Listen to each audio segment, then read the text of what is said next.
नमस्कार दोस्तों, एक बार फिर से स्वागत है आपका हमारे इस नर्सिंग पब्लिक ब्लॉग के वीडियो में। आज हम बात करने वाले हैं 600 वर्ष पुरानी भविष्यमालिका की उस भविष्यवाणी के बारे में जो आज साबित हो रही है। आज से लगभग 600 वर्ष पहले पंचसखाओं ने भविष्यमालिका के ग्रंथ में लिखा था कि 2023 प्राकृतिक आपदाओं का वर्ष होने वाला है। और दोस्तों, इस 2023 के विषय में हमने अपने पुराने वीडियो में, पिछले वीडियो में कई बार चर्चाएं भी की है, ताकि आप वर्तमान में आने वाली आपदाओं का सामना कर सकें। युग परिवर्तन की बात को या युग परिवर्तन को समझना सबके बस की बात नहीं है, क्योंकि अगर सब समझ जाए तो धर्म और अधर्म के बीच कोई फर्क नहीं रहेगा। युग परिवर्तन का मतलब असत्य का अंत और सत्य का आरंभ। इस परिवर्तन को केवल एक सच्चा भक्त ही स्वीकार करेगा, बाकी लोग तो इस मोह माया के चक्कर में फंसकर ही रह जाएंगे। वैज्ञानिकों का कहना है कि 120 वर्षों बाद मोरक्को में एक ऐसा भीषण और बहुत भारी भूकंप आया है, जिसके संदेशा अनुसार 600 से लेकर 1000 लोगों का अकाल मृत्यु हो चुका है और 300-400 से अधिक लोग अभी भी जीवन मृत्यु से लड़ते हुए आईसीयू में भर्ती हैं और कुछ लोग भूकंप के आए हुए मलबे में दबे हुए हैं। और ये सब न्यूज रिपोर्टरों की रिपोर्ट है। मृतकों की संख्या और घायलों की संख्या इससे कहीं ज्यादा अधिक हो सकती है।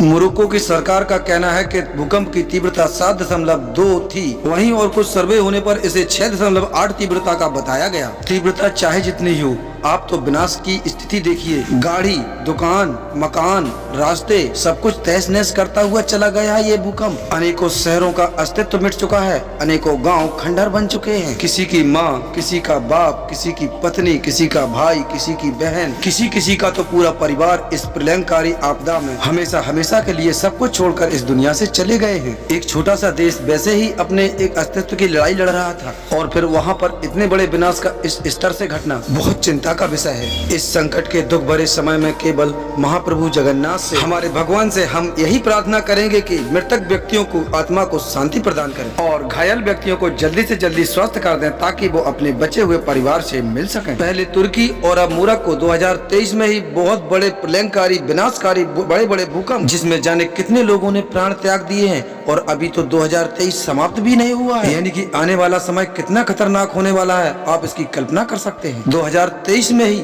हिमाचल एवं उत्तराखंड का विनाशकारी प्रलय खंड और उत्तर भारत का ऐतिहासिक बाढ़ और 2023 में ही आसाम का बाढ़ और केरला में हरिकेन इडालिया और 2023 में ही अफ्रीकन कॉन्टिनेंट में भयंकर सूखा एवं अकाल, 2023 में ही ग्लोबल फूड क्राइसिस यानी खाने के लिए समस्या, और इधर 2023 में ही चाइना का प्रलयंकारी बाढ़, 2023 में ही तुर्की का महाप्रलयंकारी भूकंप और उधर 2023 में ही मोरक्को का महाविनाशकारी भूकंप और 2023 में ही हवाई का आग का तांडव, जो हमने अपने पिछले वीडियो में बताया है, और उरुग्वे का सूखा और इक्वेडर का भूकंप और बाढ़ और 2023 में ही अर्जेंटीना का भयंकर बाढ़ और 2023 में ही आई हैती में भयंकर बाढ़। 600 साल पहले पंचसखाओं ने 2023 को विनाशकारी बताया था, इसलिए शायद शुरू हो चुकी है ये विनाश लीला। दोस्तों, लिस्ट तो बहुत बड़ी है, अगर बताने को बैठे तो पूरा दिन और पूरी रात गुजर जाएगी कि इतना विनाश हो रहा है हमारे पृथ्वी पर। अब कोई कलिग्रसित ही अज्ञानी होगा जो हमारी इन सब बातों को नजरअंदाज कर देगा। क्योंकि मैं आप लोगों को एक जानकारी दे दूं कि ये वाणी मेरी नहीं है,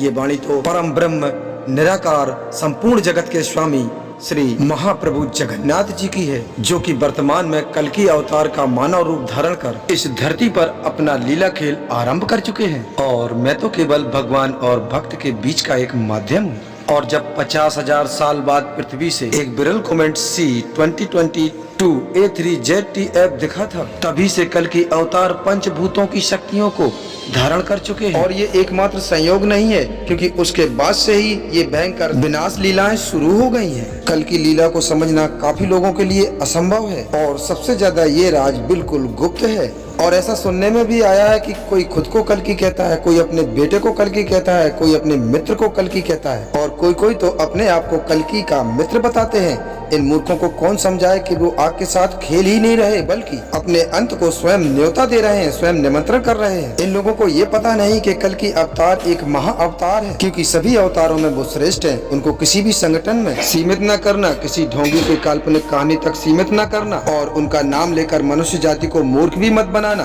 क्योंकि आगे जो होने वाला है भाइयों, समझने का तो छोड़ो, सोचने तक का भी मौका नहीं मिलेगा।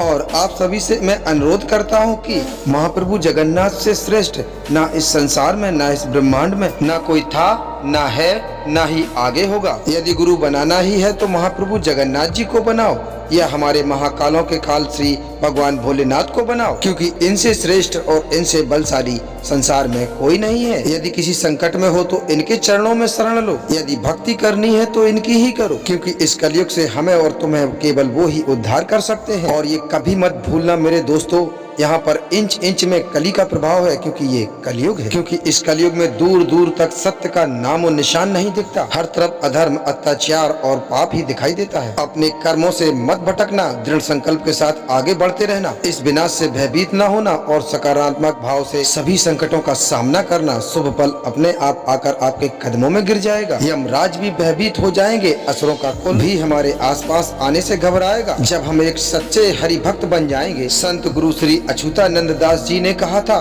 कि ना तंत्र काम देगा, ना मंत्र और ना यंत्र काम देगा, काम देगा तो केवल नाम जप। 16 नाम 32 अक्षर, जिसको स्वयं हरि ने चैतन्य महाप्रभु का रूप धारण करके इसी कलयुग में प्रकाशित किया था। यदि सच्चे मन से हम इस नाम का जाप करेंगे तो विनाश के बाद एक नए निर्माण के आरंभ में खुद को पाएंगे। हम भारत में हैं या विदेश में, हम हिंदू हैं या मुसलमान, सिख हैं या ईसाई, कोई फर्क नहीं पड़ता। हम संसार के पहले एकमात्र श्रेष्ठ सभ्यता सनातन का हिस्सा है, जिसका आदि है न अंत। और सनातन में कर्म एवं धर्म का सिद्धांत सर्वोपरि होता है, यानी बहुत ही महत्वपूर्ण होता है। दोस्तों, यहाँ तक साथ देने के लिए धन्यवाद। वीडियो अगर अच्छा लगा हो और समझ में आया हो तो कृपया हमारे इस चैनल नर्सिंग पब्लिक ब्लॉग को सब्सक्राइब जरूर कर लें। मिलते हैं अगले वीडियो में किसी और इसी प्रकार के टॉपिक के साथ। तब तक के लिए नमस्कार।